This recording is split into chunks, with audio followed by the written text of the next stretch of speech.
You are listening to the Horse Radio Network, part of the Equine Network family.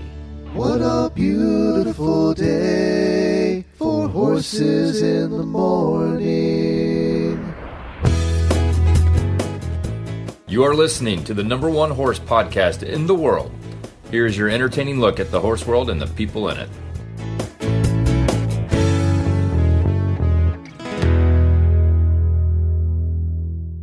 This is Coach Jen from Ocala, Florida. And I'm Mary Kitzmiller from Kemp, Texas, and you are listening to Horses in the Morning on the Horse Radio Network for December 4th, episode 3829. Good morning, Horse World.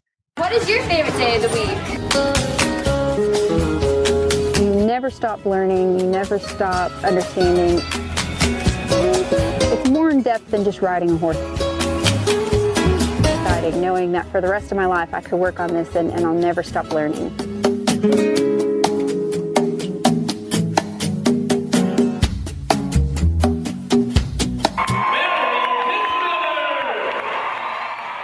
And welcome back, Mary. Mary's here for the second Thursday of every month, and we sit down and chit-chat about all things horse trading. How you been?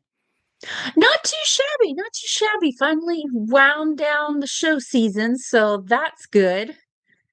Oh, that's right. Where did you finally end up in your Stock Horse of Texas series? We did pretty dang good. So I was one show short of like the minimum amount. So there's 10 shows in the year, and they cut your 2 worst shows if you show in all of them. So they count the 8 remaining shows, and I only showed 7. So my points were way down compared to everyone else who did 8 shows. So given that, we were 8th overall in the open, which is great, in the level 1 open. And we were 5th in trail. We're like in the top 15 in cow work and reining, not our best classes, but he won the ranch pleasure title for the year, which, wow. He's a ranch pleasure maniac. So, and only 7 shows. Yes. Wow. So explain to everybody what a ranch pleasure class looks like for those of us who are unfamiliar. They have a few different versions of them. AQHA will have a ranch pleasure rail class where it's like a hunter under saddle type thing where everyone's in the ring at the same time and the judge calls out the gates and you do them. For our association, it's a pattern on the rail, and there's several different patterns. And here's the funny thing. They actually put out signs around the arena that say what to do when. Like, so say extended trot here, jog here, stop, turn, blah, blah, blah, which is kind of cool because you never have to memorize the pattern. And they're looking for a horse with really good clean gaits that has really bright expression. They don't want the horse. I've seen people kind of over stylizing it, which is concerning, but they want the horse to like look up and through the bridle. It's as if, okay, like the extended trot is like, okay, I've got to check hundreds of acres of fencing today. What is the gait that I'm going to do? I'm going to do a nice big open posting trot so I don't wear out my horse too much, but I can get some ground covered. So you're just thinking about what would a pleasurable ranch horse that I've got to go around and do the chores today. What would that horse look like if it was a really nice horse? And so Remy apparently is a savant when it comes to that. So yeah, he's done quite well. Yay! So of all of the different classes, which one do you think you personally felt like you had the most improvement in over last year? I think reining, because we're finally, I haven't really hammered trying to get sliding stops on him because he's just not really built for that. And horses only have so many stops in their lifetime before the equipment starts wearing down. And so I've never really wanted to just like run him down and try and slide him a whole bunch of times. But over the years, we've just slyly kept working on it. And he's finally starting to get it. Our lead changes are coming together.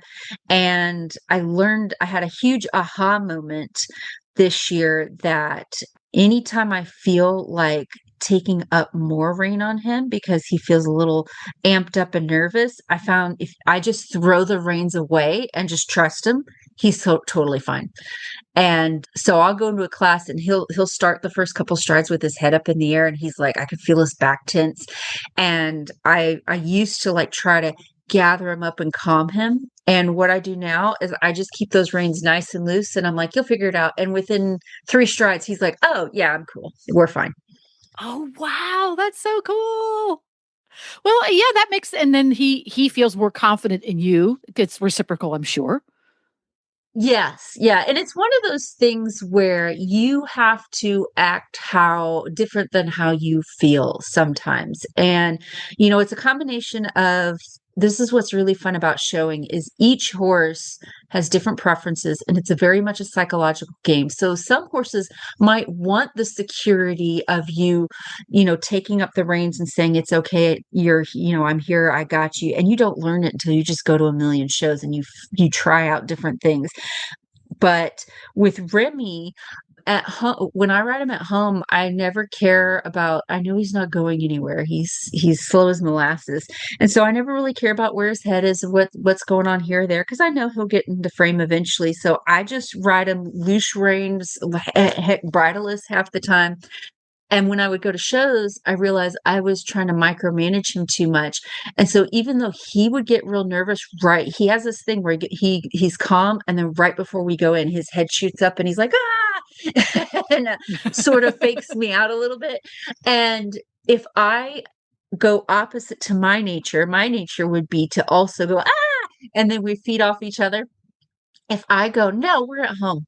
This is just like home. And I throw those reins to him and I sit on him like, you're not gonna take off. You're not gonna break gait. I know you. He goes, oh yeah, that's right. I'm not gonna do those things. Okay, cool. And so it's been really fun learning that about him. Yeah. And that is an interesting point too, because I concur that there are some horses who want that packaged up feeling. It helps them feel secure. And there are other horses that they just need to throw their head up. They need to snort twice and then they're over it and they're done. And if you try to micromanage, that tends to bottle them up. How interesting. Had a very similar light bulb moment with James a few weeks back, the young horse that I have. I'm still learning about what his personality, what his innate fight or flight reactions are versus what how he's been trained to act. I'm still learning those little bits. And he wants a little more freedom than I thought he did. But that's really hard because his flight reflexes are pretty damn quick. In that, he can do a 180 and be across the field before I can blink. So it's really hard for me to give him that freedom without giving up so much that we end up across the field and maybe in a disastrous spot. It's a very fine balance in there. Very interesting. I appreciate that. That's supporting. I needed that today. Thank you. Yay. Well, this is after we catch up, regular listeners know, after we catch up on what Mary is been up to, we always have a training tip followed by listener questions. And if you want to submit a listener question, you have to be an auditor. And if you want to be an auditor, you need to go to Horse Radio Network and go to the Horses in the Morning show. And you can find a little place there to become an auditor and help support the show and help support hosts like Mary. And that gets you into the place where you get to ask questions of our various hosts. So what is our training tip today and what inspired it? So these last few shows, as many of you know, I've recently acquired a Malinois puppy and her name is Ember. And she is 6 months old today, actually. Today's her half birthday. Yeah, I just realized that. And she's doing amazing. And, like any puppy, she is all over the place, very ADHD. Plus, she's a high energy breed. But I wanted to start taking her with me to horse shows as early as possible and just get her acclimated. So that's what the training tip surrounds with both horses and dogs, is the importance of just taking them on the road and letting the trip do the training. And there was a really great cowboy, Bobby Kerr, who recently passed away, and he told me about how he would get his Mustangs ready for the Mustang makeovers, and he would just like haul them to town, and just anywhere he was going, he'd throw the horses in the trailer and go. and Take and him to the uh and grocery store. yeah, pretty much. Yeah, like, just go into town, park your trailer, go get your lunch and then go home, or, walk him around the street. He lived in Hico, which is a very Western, like, if you saw horse riding down the road, you'd be like, yeah, that's normal. That happened. Yeah. But he talked about how when you just take him to some of these events, it's like putting 30 days of training on him in a weekend. And that is exactly true. And it's not even that you take them and you're training them really hard over the weekend, just being there. Being there, it's like you put 30 days of solid riding on them. Very interesting. And that's one of the places where I've had a little bit of a wake-up call. The vast majority of the horses I'm going to call it started over the years, have been off the racetrack. And you forget how much they've learned, partly through acclimation, because from a non-horse racing point of view, the training, there's not a lot of that going on. They don't know what legs are. They don't know what bending is. Yeah. But they have learned so much through that acclimation process. All the activity and things are constantly changing. A lot of them ship to different tracks. And you forget that not all horses get that. James's under saddle training is way ahead of his acclimation training. He just doesn't understand what the universe is. So that's great. Yeah, good point. So I think some of our questions from our listeners later in the show might play into that. Foreshadowing. Ooh, yes. I love how there's always the connection. The connection. And speaking of connections, if you have even a little bit of an internet connection where you live, you need to stop by and visit Chewy, because heavy new blankets, bulky coolers, tubs of supplements, even prescription items are no problem. At Chewy, every single order over $49 ships for free. So you can stock up on everything your horse needs for fall without the heavy lifting. Believe it or not, I just ordered a bag of beet pulp from Chewy because the price was fantastic and it was free shipping when I added my other stuff. You can order online or in the app, and Chewy will deliver it right to your barn, fast, free, and hassle-free. So you can spend more time enjoying your autumn rides. You can start shopping now at chewy.com/equine. And something a little bit outside the box for Mary and I today. I have a guest on the show. Yippee! I'd like to welcome to Horses in the Morning, Gaye Derusso from Monterey, California. And she is a trainer of gaited horses and people who ride gaited horses. Welcome to the show, Gaye. Thank you so much for having me. This is a completely selfish interview because everybody knows that I recently got a gaited horse and I've been having all sorts of interesting adventures getting things right with him. And I found Gaye's Facebook page ever so useful. So I invited her on so I could pick her brains on your behalf. Tell us, you're from Monterey, California. How did you come to be involved with gaited horses? Because there aren't that many, when you compare it to the greater scheme of things, gaited horses are very much in the minority. Yes, there used to be many, many around, years ago before we had a regular car transportation. But when horses went into a sport, it went down. So I fell into it in a roundabout way. So I used to train with Hunter Jumper, and I did that for a long time in New York. And then I moved to California with a new job, and I decided I just wanted a trail horse. And that's kind of how I fell into it. I found some, and then the one that I could afford was probably one of the worst ones, was a gaited horse that didn't gait and had pretty much every behavior problem going. And then once I fixed him, people saw me doing it, and then people started coming to me for help. But it was very, very confusing in the beginning because when you get one, they have all these extra gears and you're unsure of which gear you're supposed to be in. And even if you get it, how you're supposed to keep it.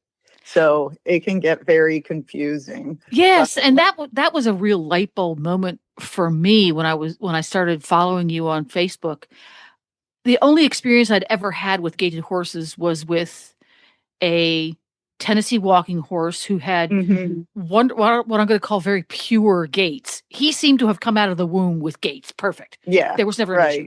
And that was the only experience I had. So I assumed that unless you fouled them up, that's the way they were. Explain how that whole gating thing works. And it's more of a spectrum than a walk, trot, canter that those of us in the 3-gaited community understand. That's right. So with the gaited horses, you have these extra gears, and they're gaits, the one we want, the ones that are smooth, or the 4-beat gaits, are in between the trot and the pace. So on the end of the spectrum, you have a trot, and on the other end, is the pace. So in between those areas is where your flat walk, your running walk, your foxtrot, your saddle gait, your rack, and all those things are. So you end up getting all these extra gears. It's kind of like someone giving you Porsche, but you don't know how to drive it. And, so you might get it in gear and kind of grind the gears. And that's the hardest part, is that many, many years ago, they were bred a little bit differently. So they were easier to gait, because there's some people that remember getting on as a kid and they just went. And I go, that's correct.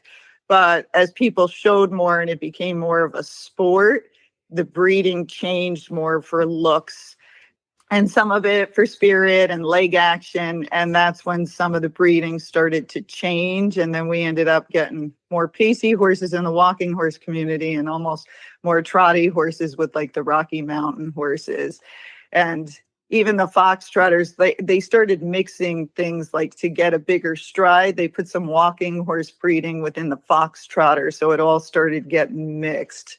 And some think it's for the better, some think it's for the worst. It just depends on your opinion and what you're doing. But for the people just getting into it, it made it harder, because we all thought they would just gait. That's what I thought. We found out they don't. Some do. Some do. Yeah, some still do, but some of them don't. You ended up delving into the rabbit hole that is gaiting horses because you changed disciplines. In your experience, are the majority of folks that you work with looking for horses that are riding on trails and in the open, or do you still have people who just do arena riding and showing? Yeah, so my people, because I just do naturally gaited horses, we don't show. So all of my people are trail riders usually, and it's usually older women getting back into horses, now that they have the time and money to do so. Yeah, very interesting. Yes. So as I tend to see a reoccurring theme when you post videos with you working with students, that there's a lot of people who are struggling with keeping the appropriate gait on their horse. And one of the things that immediately drew me into your systems and your videos is that you put appropriate emphasis on the rider's influence to get those gaits. It's not just the horse gaiting or not gaiting, or the horse not gaiting well. It's the rider that is either creating the problem or creating the success. So what are some of the what is probably the most common question or difficulty that people come to you with that they need help with? What's the number one? The first part is usually they don't know what the gaits feel like, because they've never had a gaited horse before. So it's hard knowing, of course, if you're doing something right, if you've never done it before or felt it before. So that's a big challenge for most people. Some people are gaiting, they just don't know they are. So like the gaits, flat walk and the running walk, they're just walking gait, so everybody thinks they're just walking, and I go, that's correct, but it's their gait. It's a fast walk and then a faster walk is what the flat walk and the running walk is, but it's still a walk. So everybody goes past the gate thinking it's some supersonic fast speed that they're supposed to get. Mary? Oh yeah, that was actually one of my biggest mistakes. I am not a gaited expert, but there was a period of time where I was getting a lot of gaited horses in training, and I did it with the caveat of I'm not training your horse to gait better. I'm just training him to horse better. And, whatever gaiting. But, I would fool around, with the gaits, obviously. And what I always thought was like, oh, this horse gaiting so good right now. It's so smooth. And the owner would inform me, oh, no, that's pacing. We don't want that. And then they would actually show me how to gait. I'm like, this feels completely different than what I was thinking. And I didn't know what to feel for. Yeah, it is different. So what are again, so many light bulb moments that the variety of gaits and something else, the genetics community has figured out that there's some DNA that they can track. You can do a genetic test to see whether or not your horse could be predisposed to gaiting or not gaiting. Have you ever seen registered quarter horses gait and gaited Mustangs too? Yeah. Well, my thoroughbred has a wicked running walk.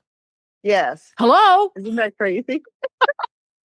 So some of them do have that gene in there, and some horses, the trotting horses, if they're riding with gaited horses, because they're all like, as a herd, they're trying to do the same thing.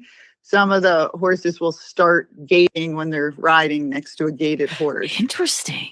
It is. It's very weird that they pick up each other's rhythm, but some gaited horses will start to trot if they're riding with trotting horses too. It never occurred to me that could happen. And I didn't realize my horse was doing a running walk till I learned a little bit. It's like, oh my gosh, that's what he does. Right. Because it's still 4 beats, but it feels distinctly different from a horse that's walking fast. Yeah. Yes. And I rode a lot with gaited folks, and I would set up a ride. We'd all go out riding together, and they'd say, "Oh, you're on a three gaited horse. You're not going to like this." I said, "No. He walks super fast. We'll be fine." Right. And then we would get out there and they go, "Oh, he does walk super fast," because pretty sure they didn't realize that either. They also assumed that he was just walking super fast. And I learned about that a little bit more. So when somebody is at home training their gaited horse, because let's face it, every time we get on our horses, we're either training them or untraining them. Correct. Talk about the role that the horse's relaxation and balance plays in being in creating and maintaining gait and maintaining the appropriate fitness so they can keep gaiting.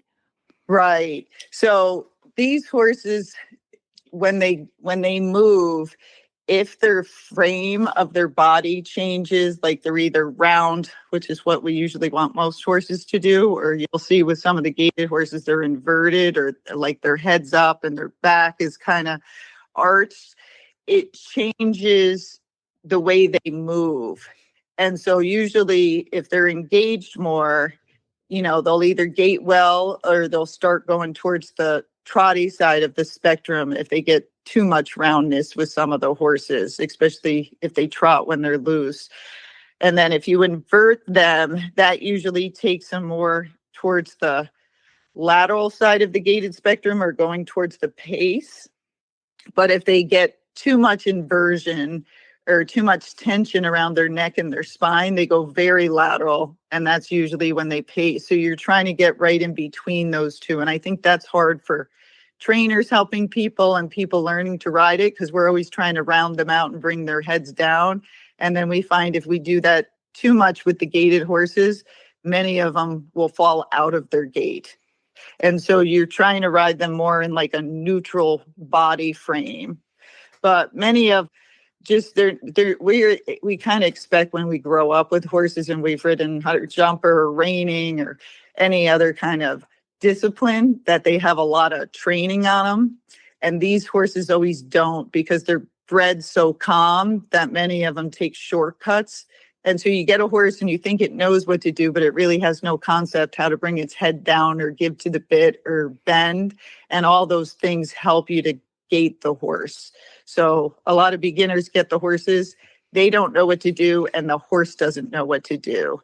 And that's when the problems begin. Yes, and because the gaited horse currently is something that is sought after by folks who have not trained green horses, and I'm going to say green because before Yes. it makes it even more complex. How interesting is that? I'm gonna wrap this up with one more question. I don't want to suck up too Okay. much of your day. You used to hear a lot, and you probably still do hear a lot, that a gaited horse should never be allowed to trot, or a gaited Yes. horse should never be allowed to canter. Where do you fall on there? I don't follow that concept at all. I think some of it is because some of them had the long feet or the heavier shoes on, it might have been, because some of them wouldn't lunge horses either. I've not had any problems having my horses trot and canter as long as you give them a cue and you don't let them just do it on their own. So I think that might have been part of the problem, is if they went into a trot, the riders didn't know how to get them out of the trot. So the better the riders were, the easier they could keep them in gait or have them canter when they wanted them to canter. But it might be because there were so many newbies in it that if they let them trot or canter because it was easy for the horse would do it more and more and stop gaiting because the gaiting was harder for them. That's interesting. Is my thought about it. Yes. But there's many Icelandics, saddlebreds, Morgans that can trot and canter and gait. But a lot of those riders have a lot of skills compared to some of the other gaited horse riders. Yeah, it's just like every other discipline. When you watch somebody who's got some really mad riding skills and training skills ride these horses, it looks completely effortless, completely simple, easy to do, and it's not. And that's what the sellers want you to think too. Like, look at them go. And then I'm telling people, like, look at the rider. Like, they're riding. They're not flopping around up there on a loose rein. That's why the horse is gaiting well. Yeah. Well, the advice I was given, I had a mule years ago that I was trying to make into a show mule, and I could never get him into a canter. He would, what I thought, he would trot, trot, trot, trot, trot, trot, canter. And finally, some people who knew were like, he's really, really gaited. And I'm like, oh. And he was probably out of a Tennessee walking horse mare. But so I was like, okay, well, he's gaited. And this was my first experience being on anything gaited. And I wasn't a trainer at the time. I was a kid. And so I asked around, I'm like, okay, so how do you get them to gait? And the piece of advice I got was get a big bit and make them really angry. And I was like, great way. Right. So it was like agitate him real bad. And I did not do that, but I did eventually get his gait coming out. Oh, that's great. Oh my gosh. Well, thank you so much, Gaye, for stopping by with us today. For folks who are curious and want to reach out to you for some help, where can they find you? So my website is majesticrider.com. So I have lots of articles and videos on there, as well as YouTube. It's just YouTube's under my name, which is Gaye Derusso. And then on Facebook, if somebody searches Gaye Derusso, it'll pull up all the sites on Facebook too. So you can follow along and get information. There we go. Well, thanks again. And you have a great day, Gaye. Thank you so much. Want to reach a passionate, engaged audience of horse lovers? The Horse Radio Network, with thousands of listeners worldwide, offers unique sponsorship opportunities to connect your brand with horse owners, riders, and enthusiasts. Over 90% of our listeners have bought a product from an HRN ad in the past year. Partner with HRN and take your brand to the next level. Visit www.horseradionetwork.com/advertise today. Speaking of young horses and young dogs, because I have this problem with my puppy too, we have a question from Alicia who says, my 3-year-old is perfect in every way, except he constantly chews on the lead rope and the reins. How do I stop him from chewing on stuff without making him head shy? He does not try to bite me. He's not mouthy with me, just obsessed with the reins, lead rope, etc. So yeah, that I've had that issue with my puppy. Instead of walking on the leash, she wants to chew on the leash. So I have a little bit of the out of the box answer, because it's just one of my favorite ways to deal with it. But I'll give you a few tips, just to keep in mind.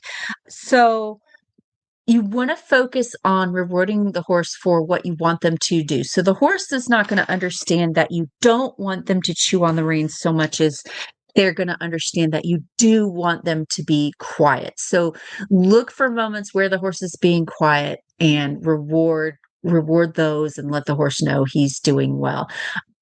Give him jobs to do every time he's like, yeah, I just got to chew on the reins. Give him something to focus on, give him something to do that's going to take his mind off of that. And that usually involves busying his feet up a little bit. And when I say that, I don't mean like, run him around in a million circles and punish him. You just want to give him something to do with his feet. So he's like, I better take my mouth off of the lead rope. So it might even be trotting. It might be lateral. It might be backing up. So you do want to kind of just keep his mind on something. Whenever he does chew on it, I don't just let them chew on it, but at the same time, you are on the right track. You do have good instincts as far as not wanting to rip it out of his mouth or pop him or something like that, because not only can that make him head shy, but with some horses, it becomes a game. Oh, we're playing tug of war with the rope. Yay. Yes.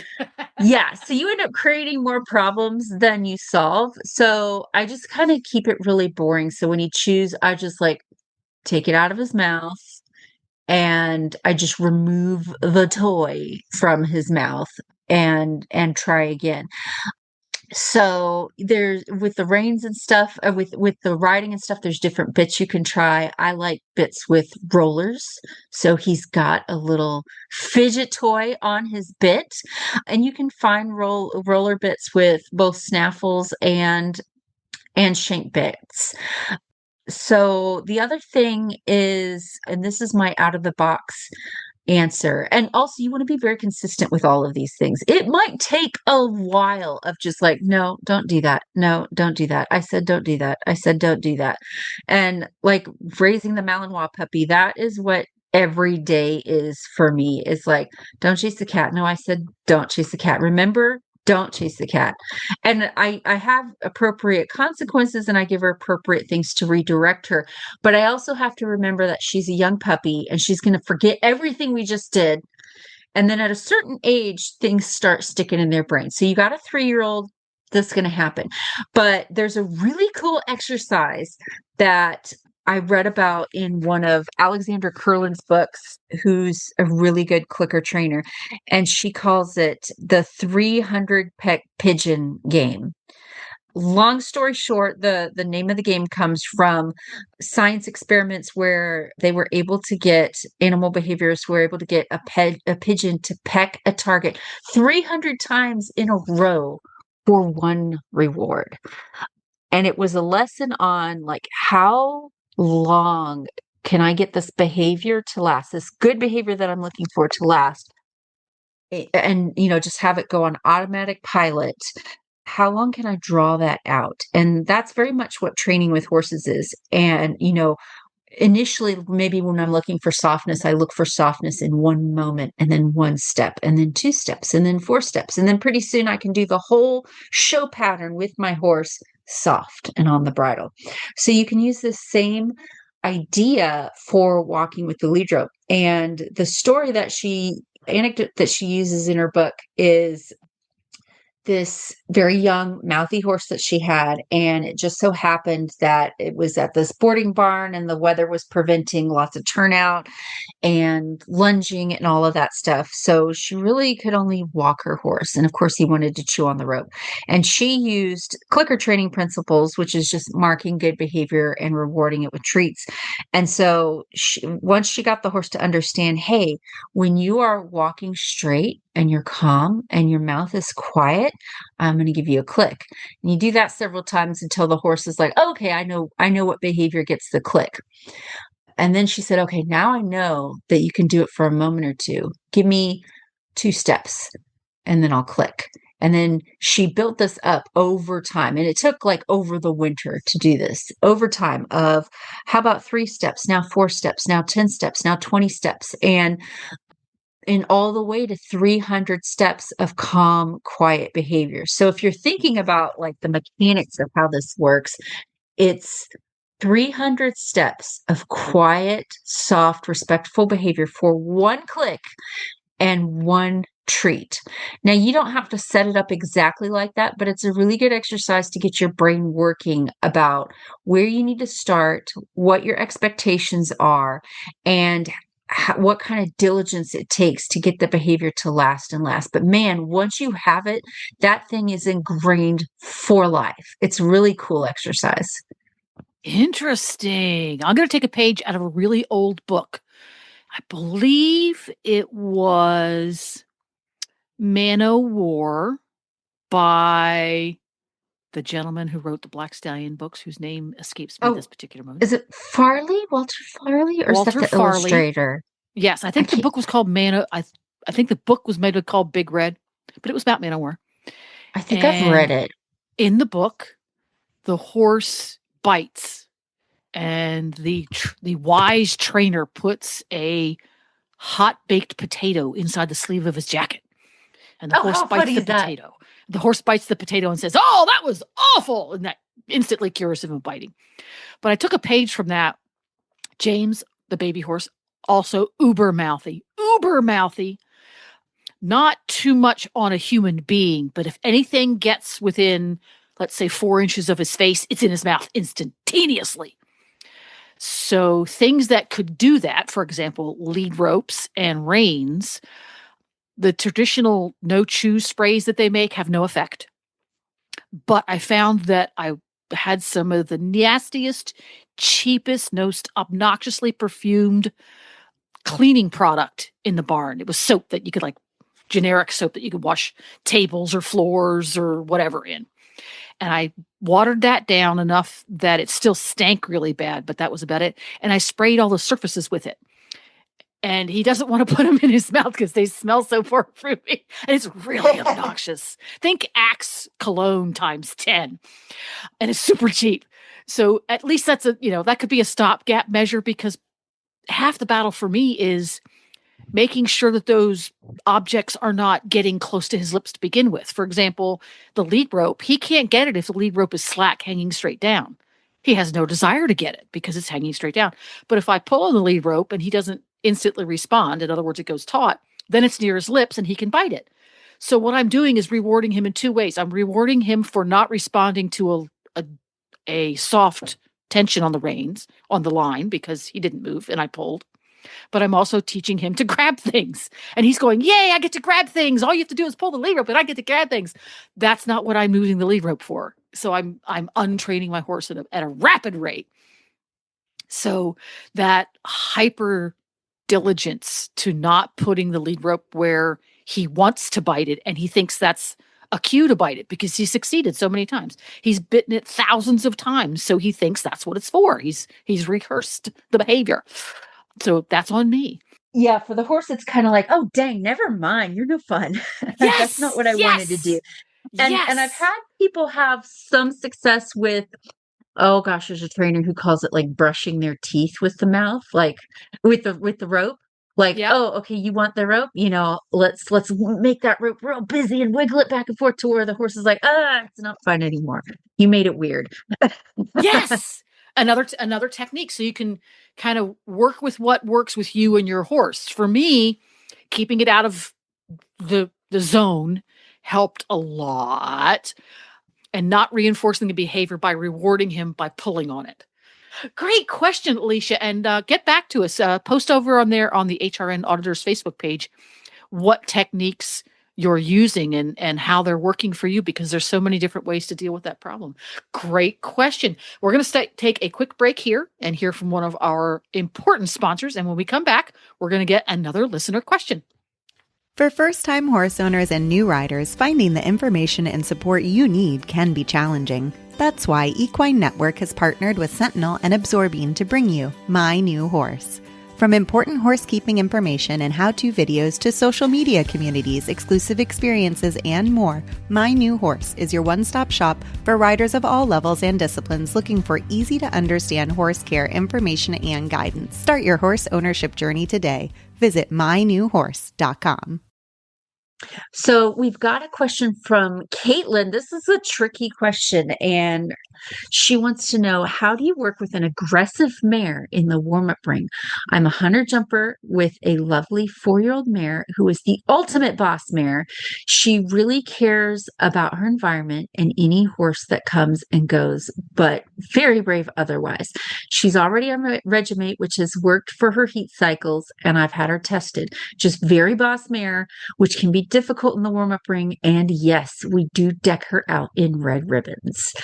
So yeah, that's a tricky one, especially like when your horse is great at home, they're great in the show pen, but they can't handle crowds. And the reason I wanted to pick this question is because even though Remy is a gelding, he also has some boss mare tendencies. In fact, when I went to pick him up at the corrals, they had thrown him in a small pen with 2 or 3 other horses, and he had them going around and around, biting them. He was mad. And I thought, oh my gosh, this horse is going to be so wild. And turns out he wasn't. He was really easy to train, but he has this personal space thing. And what Remy has taught me over the years is, yes, my horse should be able to handle crowds. And I did work on that through lots of training and acclimation. It's not an excuse that he's like, oh, I don't want to be near this horse, because for the safety of everyone around me, I need to be able to walk my horse through crowds and not have him kick the heck out of anyone. But at the same time, I have learned to respect his feelings on, he's like, listen, I will behave, but I just hate being in tight groups of horses. So with Remy, what I finally learned is, and I learned it at this last World Show really strongly, we only have one warm-up pen for several divisions of riders, and we have about 200 riders going around a day. And all the other arenas are busy. So there's very little warm-up space. And what ends up happening is everyone's loping around in the same direction in what I call the horse tornado. Like, it's really tight and you have to be very aware of your surroundings.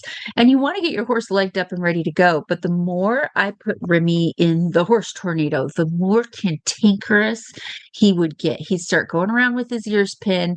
Again, he was behaved. He wasn't going to do anything. A horse could run smack into him and he wasn't going to do anything, but he just hated it. And so what I finally learned with Remy was to respect that and say, listen, I need to get you warmed up, but I understand that going in that is just going to get you cranky. So any of the training warm-ups I needed to do, I actually came out to the arenas in the middle of the night, usually around 3 a.m., 2 to 3 a.m. And I did whatever training I needed to that morning.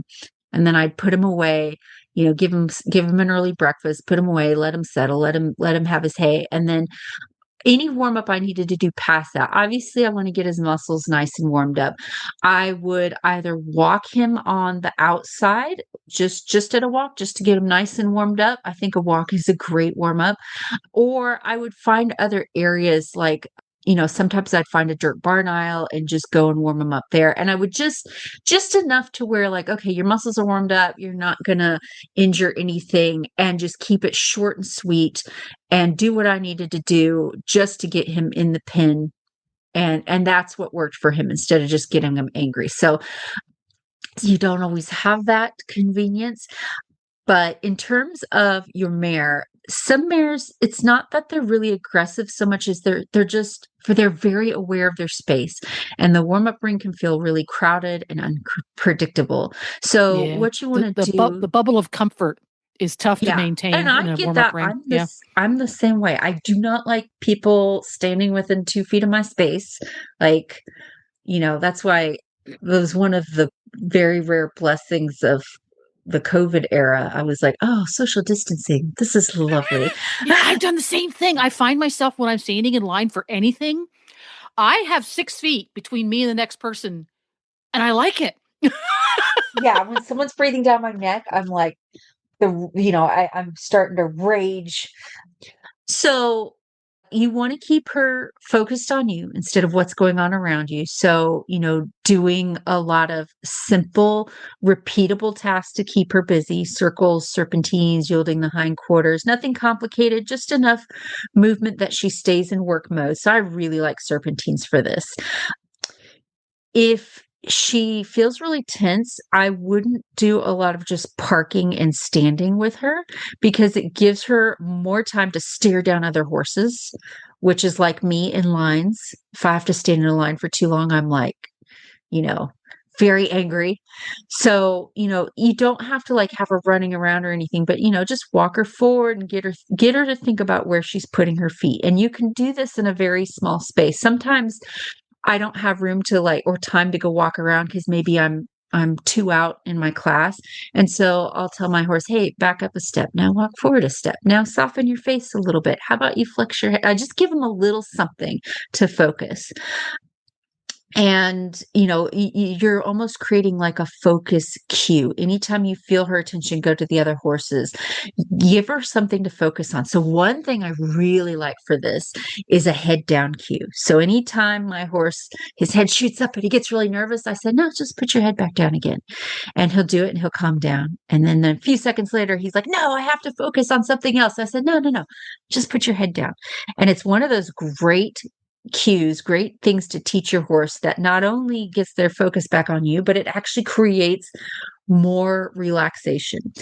And then I would say, again, just like we said earlier, you want to keep a safe buffer zone with your horse. Don't try to squeeze, and you probably know this, this goes without saying, but don't try to squeeze between horses. Give her a nice little bubble. This is where the red ribbons come in handy if other people in the warm-up pen are mindful of that. And then I would say the last two things would be to practice traffic at home if you can. So maybe going out on trail rides, riding with other horses in the ring often. And this is great because you can control what happens. So you can tell I've had horses that were afraid of riding with other horses. So I have a buddy get on a horse and I could direct my friend and I say, okay, go ahead and ride on past. And I can control when and where that happened and then repeat it over and over until the horse we would play like a little game of leapfrog in the arena of I pass you, now you pass me. For added bonus, you can add clicker training to it. So I've done that where I'd have someone leapfrog from behind me so they pass in front of me. And as soon as the other horse passed, I would click and give my horse a treat. So they learn that, other horses passing can be nice. And that ties into just reward every moment she checks back into you. So anytime that she lets out a breath, she flicks her ear towards you, she relaxes her neck, mark those moments so that she learns to focus on you. And, that might be scratching her on the neck or giving her a loose rein or giving her her favorite treat. So I'd say keep her mind busy, keep her focused, keep her bubble safe. And the more she stays in the job, the less time she has to manage the whole warm-up ring.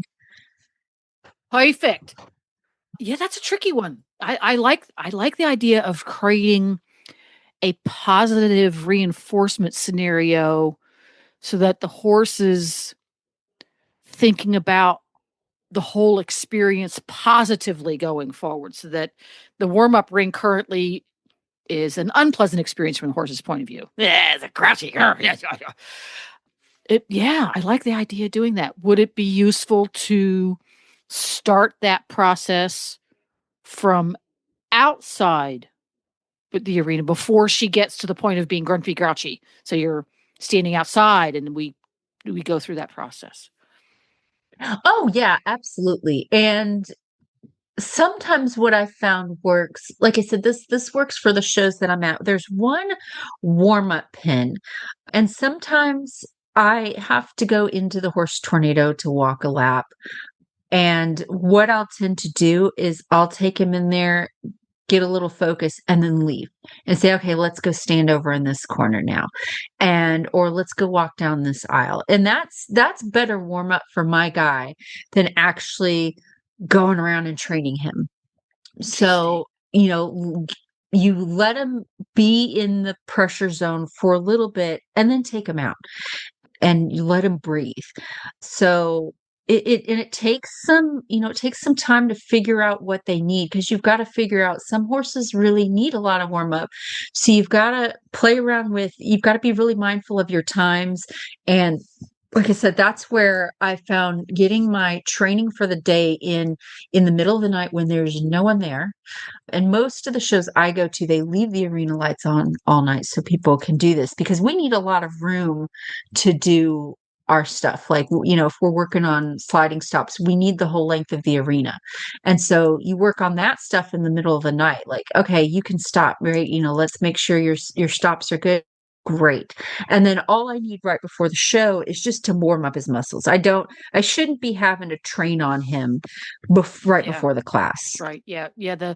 You hear this from trainers all the time is you're not training your horse at the horse show. You should be showing using skills that have already been confirmed. You don't need to literally train them. You go, yep, we've got that today and we're ready to go. So I wonder, I'm curious because Caitlin doesn't mention in her post whether or not the horse feels this way as she's a hunter jumper. I'm guessing she does flat classes, under saddle classes with the horse if the horse feels this way when she does the flat classes, or if it's specifically the tornado that is the warm-up arena. Clock that in the thing. Okay, it does say she can be very difficult in the warm-up ring. But yeah, it would be interesting to know in the flat classes. And the same thing, I've shown a lot of flat classes over the years, and it seems like a simple class. You're like, we're just going around in a circle. No, there's all sorts of strategy to it of making your horse look the best in front of the judge and using your corners and creating space. I have no problem, and I've never found that it has affected me in rail class of if I find people aren't being very mindful and they're starting to crowd in, I'll cut across the dang arena and say, there's a big spot over there. I'm going there. And I would rather do that and keep my horse calm. And if it costs me some points, it costs me some points. But I would hope a judge would recognize that I'm using my space wisely and not just sitting there and let all the other horses gang up on my horse. So I have no problem going to the inside track because I'm like, my horse canters faster than everybody else. So I'm going to lope him on the inside. And when I can find the rail, I will. So I will do a lot of that. Yeah, because Remy doesn't like horses loping up behind him. And so I keep that or I'll take a couple, if there's a line of us on the long end of the arena and the judge says canter, I let everybody else canter for a little. You have time. You have a little bit of time. I let everyone else canter on ahead. I look ahead. I'm like, okay, I got like now 3 or 4 horse legs. Now I'm going to canter. I don't take half an hour to do it, but I think good judges recognize like, okay, you are managing the situation. It's not that you can't get your horse to do it. They're going to give you a little leeway. And the temptation is to just stick to it, but each and every class you have to be riding the horse that's there now, and you have to balance whether or not continuing doing something that you think might preserve or gain you points versus have a detrimental effect on the horse's training, so that the next time you go into the class, a problem that you already know you're struggling with could be made worse by doing this now. Interesting stuff. There's so many decisions to be made. Yeah, inner classes you don't want to be judged in. They used to do this when I was a kid. You could turn your number upside down. You paid it into the class, and then then you could do whatever you want. The judge I remember doing that. You know what? Yeah, and every so often, if you're like, okay, my horse handled this really well for a whole minute, now I'm just going to come to the center of the arena and stand. And you don't want to like disrupt the class in any way. Doing your number upside down is courteous to the judge because it lets the judge know, okay, I don't really need to be judging this person. You don't have to. Yeah, you don't have to. You can still go in the class and be judged, but I have no problem saying, okay, this is the warm-up class, and saying, all right, my horse cantered around to the left and that was really good. I'm just going to go in the center and stay out of everyone's way till we're done. That's all part of the psychological game. If they're still available. Let us know over there on the auditor's page whether or not any of you have been to a horse show that allows that. I remember back in the day that you could do that. You could enter the class and check a little box or something on the entry form. Yes, we used a pen and a piece of paper that said you weren't being judged. And you did that. You wore your number on your back upside down so that everybody knew that you were in there to school. But at that point in ancient history, We didn't have schooling warm-up classes because nowadays you buy a schooling round and you Yes. buy a schooling class and they get everybody in the same time. We didn't do that back in the day. So I'm curious if anybody ever does that, or as a show manager, why you wouldn't do that nowadays. Fun stuff. So for folks who want to follow along with what you do, reach out to you to do a clinic or have you help them train their horse or them, where can they find you online?